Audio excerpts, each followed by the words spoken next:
안녕하세요. 반갑습니다. 이번 시간에는 만유 원력과 수수 작용에 대해서 알아보기로 하겠습니다. 하나님께서는 창조주로서 영원히 자존하시는 절대자이십니다.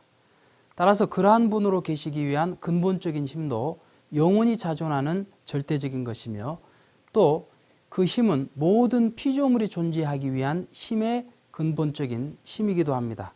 이처럼 힘의 근본된 힘을 만유 원력이라고 합니다.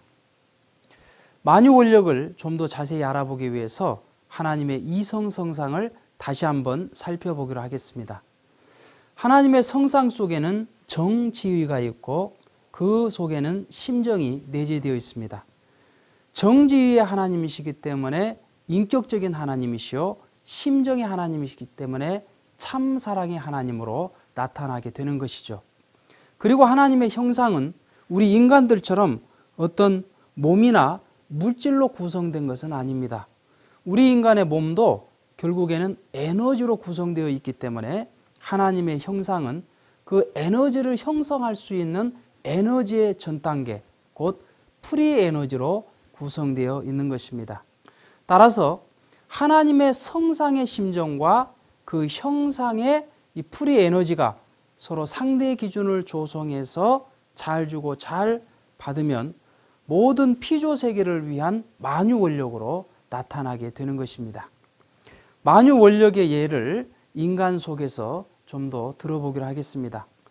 정자와 난자가 만나면 세포 분열을 하면서 심장이 생기고, 핏줄이 통하면서 머리가 생기고 이목구비가 생겨납니다.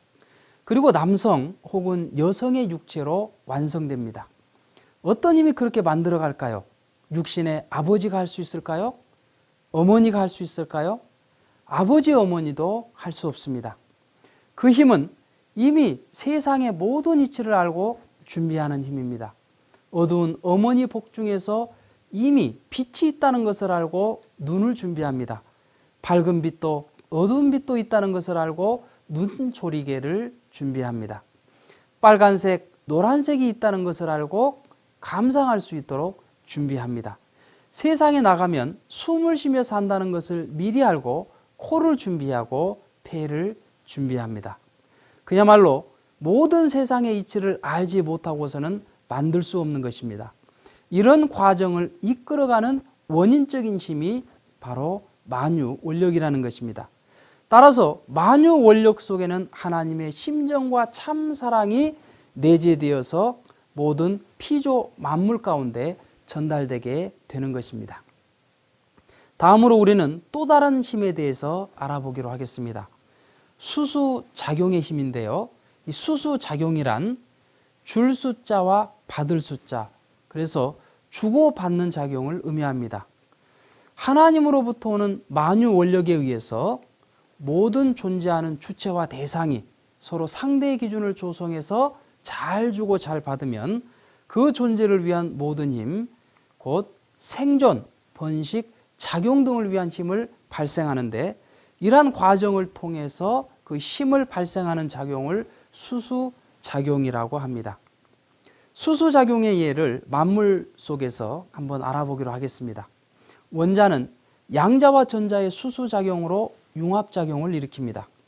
분자는 양이온과 음이온의 수수작용에 의해서 화학작용을 일으키고, 식물은 수술과 암술, 도간과 사간의 수수작용에 의해서 그 생을 유지하며 번식하게 되는 것이죠. 동물도 수컷과 암컷의 수수작용에 의해서 생을 유지하고 살아갑니다. 식물과 동물 간에도 산소와 이산화탄소를 끊임없이 주고받으면서 수수작용을 하게 되는 것이죠.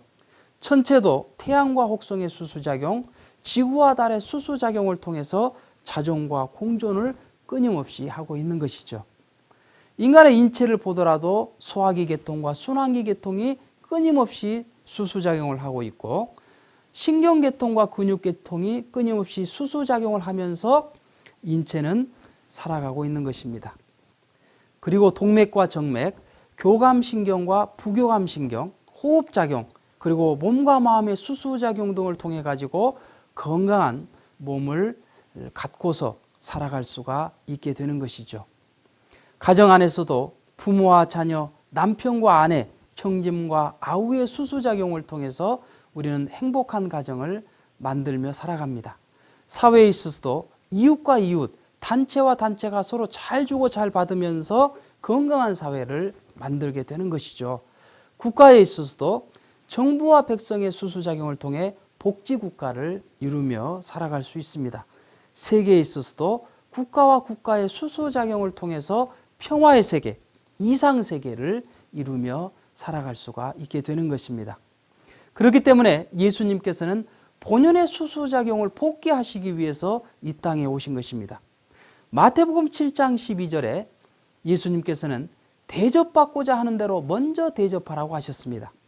마태복음 7장 1절 이하를 보면 비판을 하면 비판을 받는다고 하였고, 마태복음 10장 32절에 누구든지 사람 앞에서 나를 시인하면 나도 하늘에 계신 내 아버지 앞에서 저를 시인할 것이라고 말씀해 주셨던 것입니다.